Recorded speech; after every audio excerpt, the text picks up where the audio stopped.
Hello. J'ai quelques pensées, quelques réflexions. Depuis la Suède. Je suis en Suède parce que dernièrement j'ai traversé en parallèle une peine vive et l'Allemagne en stop. Et en fait les choses peuvent être comparées, figurez-vous. Un jour pendant une virée en stop sur les côtes bretonnes, Simon, il m'a fait part d'une de ses réflexions. Même un de ses travaux, je dirais. Il posait en fait la question du karma à la science. Et la science, elle répond à cette question. Mathématiquement, la réussite, c'est une courbe et chance et malchance se succèdent sans entorse. Depuis, j'ai toujours appliqué cette philosophie dans mes vagabondages, voyages et difficultés. Et jamais la complexité m'a fait plier au point de rendre quoi que ce soit impossible, que l'espoir, la certitude du changement même, me suffisait pour sourire sincèrement à l'inconfort d'une situation. Pourtant, l'inconfort que me provoque de temps en temps une peine, lui, il est irrémédiable, ou plutôt ingérable. Je me noie en lui, avec une intensité qui s'approche de l'infini. Pourtant, je sais qu'à l'image des automobilistes qui me snobent, ou de la pluie qui trempe mes affaires, cette souffrance-là, elle est sûre de me quitter.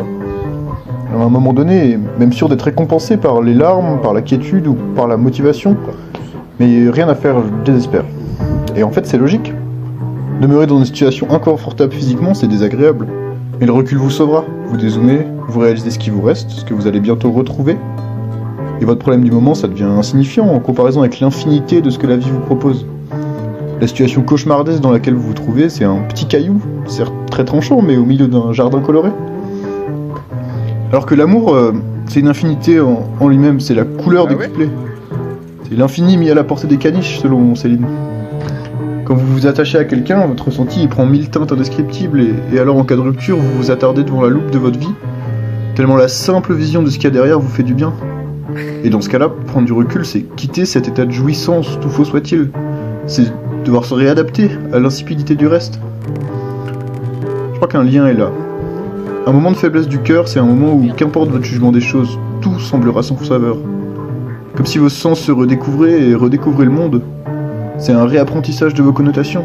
C'est un moment idéal en fait pour passer du temps avec vous-même, en découvrant un quotidien, des endroits, des activités qui façonnent pas votre routine habituellement. C'est le point zéro, celui où dézoomer, ce sera dans tous les cas compliqué. C'est une super chose. Parmi tout ce que j'essaie de vous dire de manière décousue, il y a une chose que je retiens, c'est que le ressenti amoureux très profond, c'est complètement irrationnel, c'est une pure construction du cerveau pour plonger le corps dans la béatitude. Certainement le premier art, le prototype. Avant ce que nous les humains on a inventé, il est naturellement en nous. Je sais pas comment qualifier cette forme d'amour, j'ai tendance à appeler la romance. Mais le mot romance, il m'évoque plus de subtilité que la simple noyade en l'autre. Je pense que la passion, ça pourrait être un mot juste. Et putain, qu'est-ce que c'est bon! Faut pas la fuir. Voilà ce que c'est vivre, c'est se passionner pour quelqu'un, c'est comme se passionner pour quelque chose, mais avec un travail d'apprentissage amoindri, accompli malgré vous par une foule désireuse de fusion. Après, bien sûr, au-delà de la peine qui vous plaque la tronche contre la rigidité de la vie, vous rappelle qu'elle existe, tout ça, ça prend quand même du temps et de l'énergie, et ça emmerde les autres. À titre personnel, j'en suis désolé, mais j'ai beau en faire l'éloge, je le contrôle pas, donc je préfère le positiver.